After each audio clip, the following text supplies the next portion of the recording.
Imagine writing code that runs at absolute zero, in multiple universes simultaneously, defying the basic rules of classical physics. Sounds like science fiction. Welcome to the reality of quantum computing, a technology we're still struggling to perfect. Yet here's the mind-bending truth.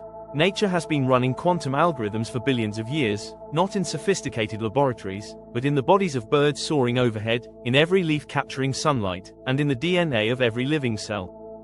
Welcome to Iceland, where the northern lights paint quantum effects across the sky, and billions of migratory birds navigate using Earth's magnetic field through quantum processes we're only beginning to understand.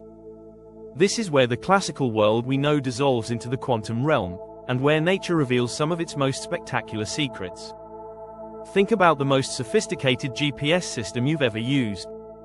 Now, picture a European robin, weighing just 18 grams, navigating thousands of kilometers with precision that would make our best satellites jealous.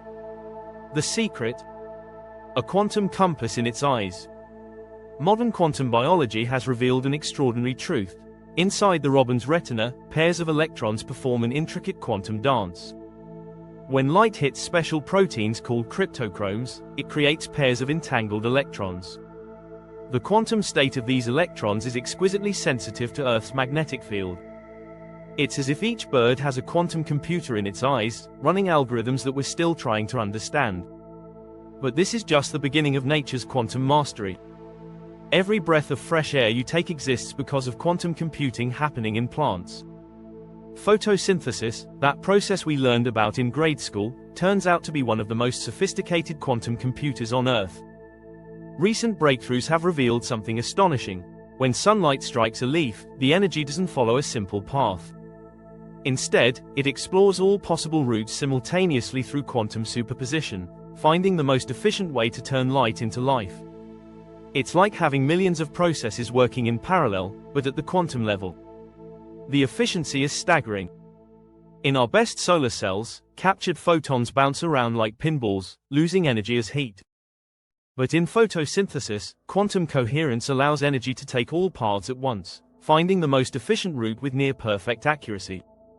It's as if nature solved the traveling salesman problem at the quantum level, billions of years ago.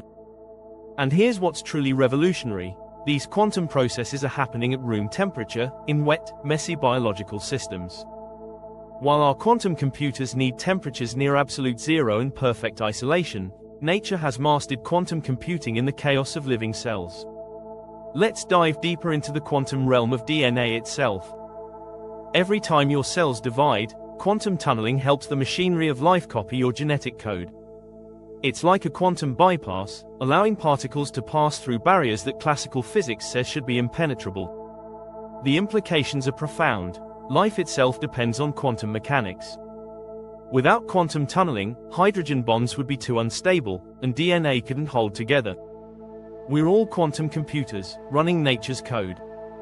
But perhaps the most spectacular demonstration of nature's quantum mastery happens here in Iceland's winter sky.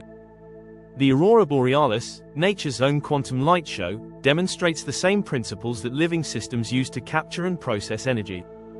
As charged particles from the sun collide with Earth's atmosphere, they create quantum transitions that release photons, the same kind of quantum process that powers photosynthesis.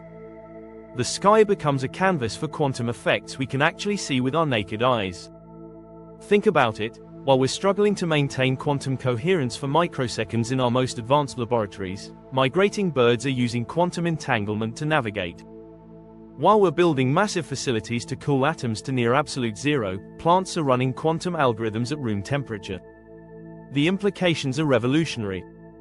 By understanding how nature achieves quantum computing in warm, wet, noisy environments, we might transform our own quantum technology. Imagine quantum computers that work at room temperature, or solar cells that match the efficiency of photosynthesis. The quantum revolution in biology is forcing us to rethink our approach.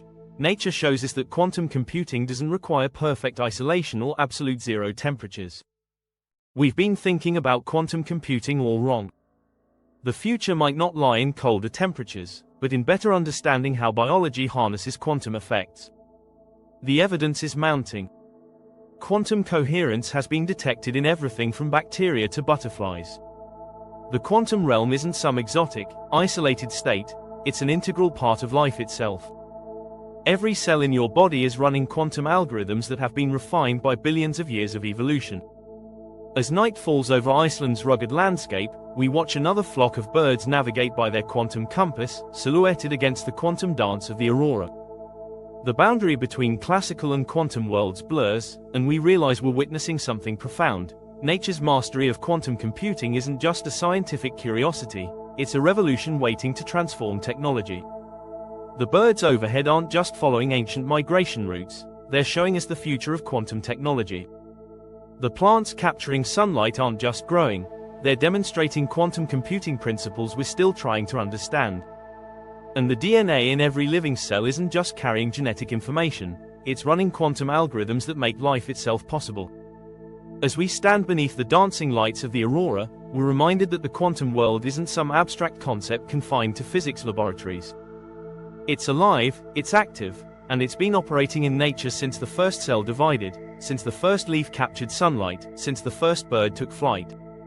We're not just observing nature, we're witnessing the most sophisticated quantum computers on Earth, ones that have been running flawlessly for billions of years. And perhaps, in understanding their code, we'll unlock the next revolution in quantum computing.